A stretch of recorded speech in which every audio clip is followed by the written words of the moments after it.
ఈరోజు అమ్మ మీకు ఒక చక్కటి కథ చెప్తుంది.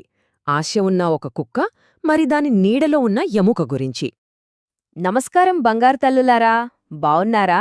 అమ్మొచ్చేసింది మీకోసం ఒక మంచి కథ తీసుకుని. ఈరోజు మనం చెప్పుకోబోయే కథ తెలుసా? ఆశ గురించి. అంటే మన దగ్గర ఉన్నదాంతో తృప్తిగా ఉండాలి. అలా కాకుండా ఇంకా కావాలి, ఇంకా కావాలి అని అనుకుంటే చివరికి ఏమవుతుందో ఈ కథ మనకు చెప్తుంది. విందామా? అనగనగా ఒక ఊళ్ళో ఒక కుక్క ఉండేదనమాట. ఆ రోజు అది ఎంత సంతోషంగా ఉందో తెలుసా? ఎందుకంటే దానికి కమ్మగా రుచిగా ఉండే ఒక పెద్ద ఎముక దొరికింది. ఆ ఎముకని చూసి, అబ్బా, దీన్నెవ్వరికీ కనపడకుండా నేనొక్కదాన్నే తినాలి అని అనుకుంది. అనుకుని గబగబా ఒక వంతెన మీదనుంచి పరిగెత్తడం మొదలుపెట్టింది. ఆ వంతెన కింద ఒక చిన్న ఏరు పారుతోంది. అలా వంతెన మీద నడుస్తూ సరదాగా కిందకి నీళ్లలోకి చూసింది. అంతే, ఒక్కసారిగా ఆగిపోయింది. ఎందుకో తెలుసా?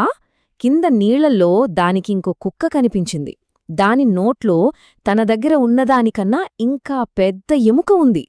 కానీ పాపం ఆ తెలివి తక్కువ కుక్కకి అర్థం కాలేదు. అది ఇంకో కుక్క కాదు, తన నీడే అని. తన ఆశ తన కళ్ళని కమ్మేసింది.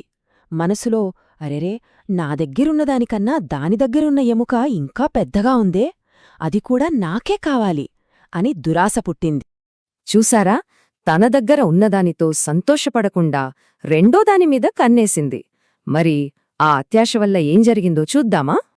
వెంటనే ఆ నీళ్లల్లో ఉన్న కుక్కని భయపెట్టి దాని దగ్గర ఉన్న ఎముకని లాక్కోవాలి అనుకుంది.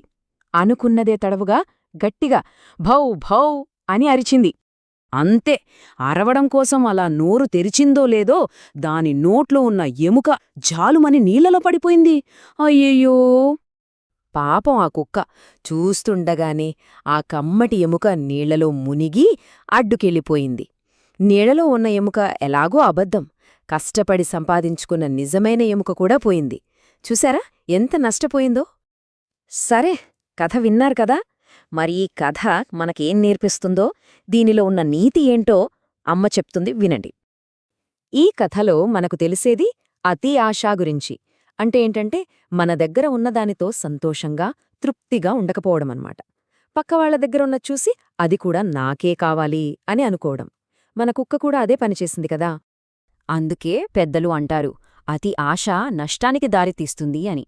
అంటే మనం అత్యాశకు పోయామనుకోండి, మన చేతిలో ఉన్నది కూడా పోతోంది. అందుకే మన దగ్గర ఏదుందో దానితోనే సంతోషంగా ఉండాలి. మీరు కూడా ఒక్కసారి ఆలోచించండి. మీ దగ్గరున్న బొమ్మతోనో, బట్టలతోనో మీరు చాలా సంతోషంగా ఆడుకున్న రోజులుంటాయి కదా. ఆ సంతోషం చాలా గొప్పది. వేరేవాళ్ల దగ్గర ఏముంది అని చూడకూడదు. సరేనా బంగారం? ఈ కథ మీకు బాగా నచ్చిందని అమ్మ అనుకుంటోంది. నచ్చితే మీ ఫ్రెండ్స్కి కూడా చెప్పండి, వాళ్లు కూడా నీతి నేర్చుకుంటారు. అలాగే ఈ వీడియోని లైక్ చేసి కింద కామెంట్ కూడా చేయండి. అమ్మ చెప్పే మరిన్ని మంచి మంచి కథలు వినాలి అంటే మన ఛానల్ని తప్పకుండా సబ్స్క్రైబ్ చేసుకోండి. మళ్ళీ ఇంకో మంచి కథతో మీ ముందుకొస్తాను. అంతవరకు సెలవు.